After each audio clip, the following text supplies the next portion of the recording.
આજે તો મારી માનો જન્મદિવસ છે ભાઈ. ગુડ મોર્નિંગ મિત્રો, જય દ્વારકાધીશ. સવારનો નાસ્તો કરીને આપણે બેગ લટકાવીને તૈયાર થઈને નીકળી ગયા હતા સીધા, એટલે ગાડીને પહેલા ખાવાનું ખવડાવ્યું અને સીધા આપણે નીકળી ગયા હતા ભરૂચ જવા. તો હું હતો છેલ્લા 2-3 દિવસથી વડોદરા અને હું નીકળી ગયો હતો ભરૂચ જવા અને ફાઇનલી હું આવી ગયો છું ભરૂચ એટલે ઘરે. અને આજે હતી માં ખોડિયાર, મારી કુળદેવી માની જયંતી. તો અમે સીધા આવ્યા મંદિરે, પૂજા પાઠ કર્યા, આરતી કરી.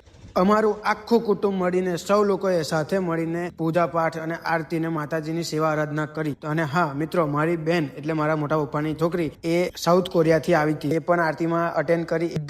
ઘરે પણ આરતી પૂજા કરીને થોડી ઘણી વાર હું નીકળી ગયો તો ઘરની બહાર આંટો મારવા માટે. જય દ્વારકાધીશ, જય દ્વારકાધીશ, જય દ્વારકાધીશ, બોલ જય દ્વારકાધીશ, જય દ્વારકાધીશ, જય દ્વારકાધીશ. તો મિત્રો, આપણો ખોડિયાર જયંતિનો તહેવાર પતી ગયો છે.